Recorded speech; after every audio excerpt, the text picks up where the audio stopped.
Hi, I'm Marcus, and I'm in the radio broadcasting program at SAIT. Come on, let's have a fun day. Let's follow Marcus around and see what a typical day is like for a radio kid.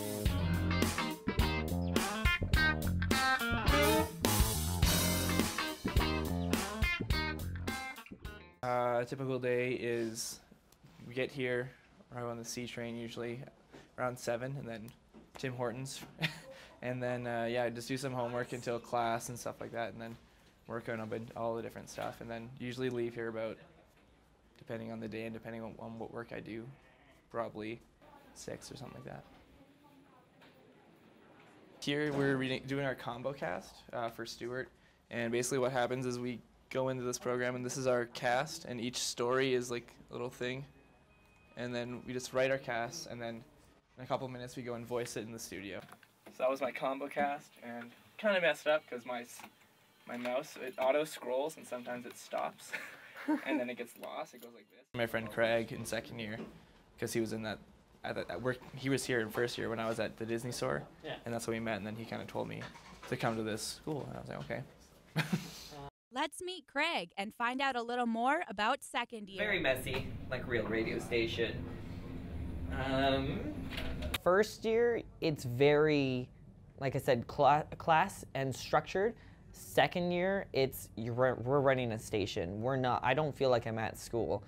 My teachers are my bosses, so I go to them for different things, but we have to run the station and we make it real as can be. And we're always doing everything from promotions to writing commercials to different contests and just engaging with the audience and making this a real simulated station. In the world.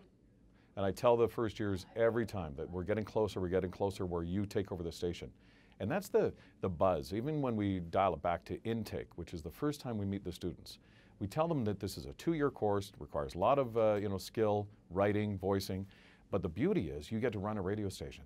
The transformation when they go from 1st year to 2nd year is really rewarding because you kind of see, okay, let's see if we built that house of cards properly for them so they can stand up on their own. I'm pretty excited. I think it's going to be, because I think my favorite work that we're doing is with the simulation in 1st year, so in 2nd year it's all just basically simulation, so really excited to just kind of actually be in the radio kind of mode rather than kind of just projects and stuff. Oh man, radio class is the best. Social media. Yes. We watched all our YouTube videos today. And Elliot's was really good. And so was mine. How was class? It was good. We the social media, so we just kind of learned about the proper uses of YouTube and the more professional things we can do with YouTube, kind of market ourselves. While Marcus gets set for his next class, let's meet some of his classmates.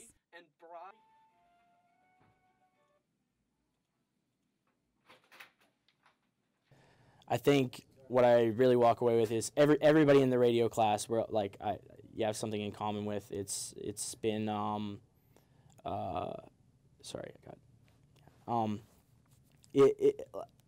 to high school. I think pretty much everybody, radio, television, broadcast news, probably felt like a bit of an outcast in a way, and it was just interesting because we all have such similar opinions, outlook, ambitions, and it's cool to get to hang out with 20 people that are just like you all day, every day, and get graded for it and call it school.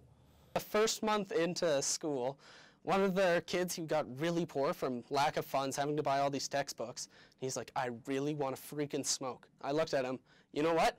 If you want to smoke, I'll go buy a can of cat food right now, we'll open it up, and you'll eat it. I'll give you $10 to buy a pack of smokes. And so we do, and we're sitting there in the room. I managed to get as many people as I could from all the other programs in there. It's about a solid 40 of us. We have a video camera filming it. As the kid cracks it open, it's bright pink tuna-flavored Friskies. It smelled up the whole room. We had a garbage can right beside him. He takes the first bite, instant gag reflex, just about throws up into the garbage bin, then chokes it back down. It was good, 20 minutes. The next day we found out there's a security camera in the K-room. They weren't too happy with that. Rev 103, that was Bruno Mars's Grenade. And here's our song by Taylor Swift on Rev 103. The biggest challenge here is time management. Time management.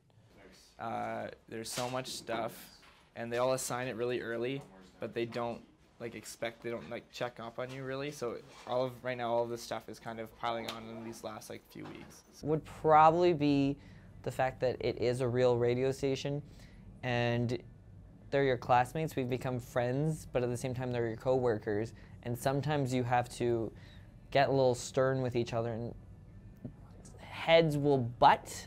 An objective instructor to put away all, favoritism and everything and go, really, if you put the apples and oranges on the table, which one's better? And you can't really do that in life, which is difficult to do, and yet some people need the honesty, other people just want to be told they're great. What do we have got here? This is our play that we're doing, kind of press class, and this is what we're going to be later today, and this is what we're working on. Figments. It's a play about a writer block. I think they're doing a thing in here. They're just hanging out. No, really? Yeah. Where'd you find those guys? Beasley, my press teacher. Find them? Find them? They were just Those two. lost. They were lost. And I said, if you need a famous... I'm not going to forget the past 2 years here because I've made such amazing friends. I think you have to have some kind of a love for what we do. If there's no love and no attraction to it, it's pretty difficult to say, oh, just go into it because you like music.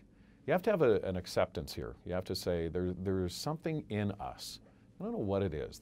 If you talk to any of the people that are in RTBN, they're a certain kind of breed. Next year, make sure you're well prepared with your time and organized, and don't over stress. I think because that's kind of what I did a little bit, and as I over stressed, and then everything just built up, and then now I kind of realize I don't need to over stress and everything's okay.